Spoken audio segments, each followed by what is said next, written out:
in New York as a radio producer for the BBC, and I got a call from London. There was a local water fluoridation battle in the north of England, in Leeds, and the producers, it was a daytime radio show, You and Yours was the name of the program, and the producer said, "Chris, what do you know about fluoride? What do the Yanks think about fluoride? Is there an American angle?" And it was a very, familiar request to me. Is there an American angle to the story? And I said, look, I don't know fluoride from a hole in the wall. I have no idea about fluoride, but let me make a few phone calls and see if I can't help you out. And my first call was to Ralph Nader in Washington. And I'm not sure why I called Ralph Nader, but look, it was a consumer issue. And Mr. Consumer, Ralph Nader, I thought, let's give him a call. And I got through, and he said, look, I don't know a great deal about water fluoridation, but I've never had terribly good feelings about it. Here are the names of a couple of scientists you ought to speak with. And he gave me the names of Dr. William Hersey, who then and now is a chemist at the Environmental Protection Agency, and Dr. Robert J. Carton. Bob Carton had been with EPA, but at that time was then over at the U.S. Army. And I went down to Washington and met with Dr. Hersey and Dr. Carton, and they explained to me that the safety standards for water fluoridation in this country are based on fraudulent science. The very first suggestion that fluoride be added to public water supplies was made by a researcher, Gerald Cox, at the Mellon Institute in Pittsburgh. Cox became interested in fluoride because of the suggestion of Francis Frary. That's the letter I uncovered. Francis Frary is the director of the aluminum laboratory for the Aluminum Company of America. He is very concerned about fluoride pollution around aluminum plants. He's very concerned about what the fluoride is doing to the workers inside these aluminum plants.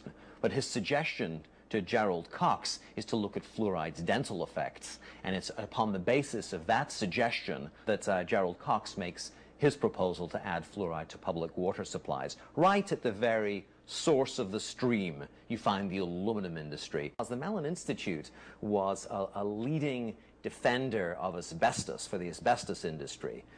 Today, industry are facing a tidal wave, a crippling tidal wave of lawsuits from people who have had their health damaged, who've been killed by asbestos. Well, for generations, the Mellon Institute produced research that said that mesothelioma was caused by something other than asbestos. So it's no coincidence that the Mellon Institute makes the first suggestion that fluoride be added to public water supplies. The most notorious air pollution disaster in U.S. history was the Halloween air pollution incident in Donora, Pennsylvania, a mill town south of Pittsburgh, where a couple of dozen people and several thousand were injured because of effluents coming from a U.S. steel plant, which were trapped by a temperature inversion. In the aftermath of those deaths, a researcher, Philip Stadler, a chemist, Philip Stadler, investigated. He did blood analysis, and he measured high levels of fluoride in the blood of some of the injured and the deceased. He published that data along with data which found high levels of fluoride in vegetation and a lot of other circumstantial evidence indicating fluoride poisoning.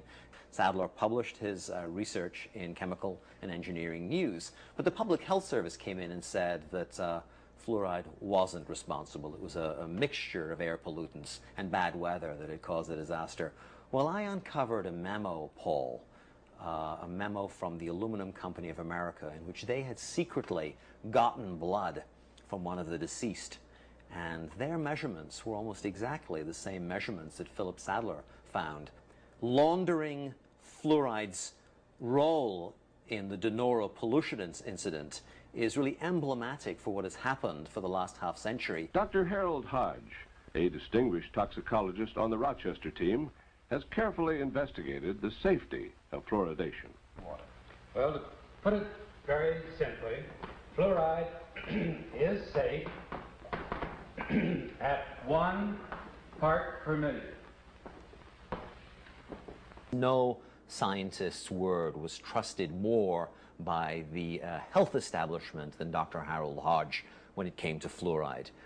He was a very senior figure and operated at the highest levels for almost all his scientific career. This brings us back to the fundamental point. Fluoride is safe, and I think I can say in conclusion that there is no health hazard that justifies postponing water fluoridation.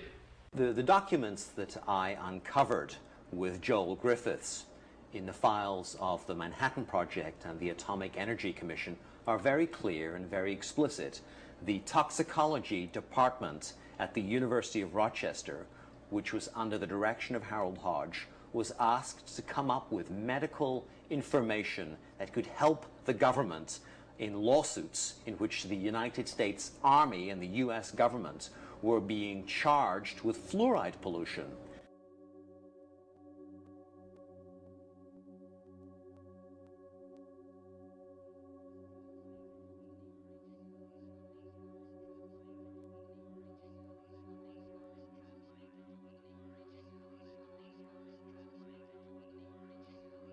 Harold Hodge, we now know, was a co-orchestrator of the human radiation experiments in which citizens in hospitals at Rochester and in Oak Ridge were injected with plutonium by scientists under Harold Hodge's direction. And there's a whole book written about that. That's right. We know about Harold Hodge in part because of the work of investigative reporters such as Eileen Walsum, who won a Pulitzer Prize for discovering the names of the people who had been injected with plutonium. Harold Hodge's name surfaced in that book and surfaced in the subsequent presidential inquiry into the human radiation experiments. You join the dots.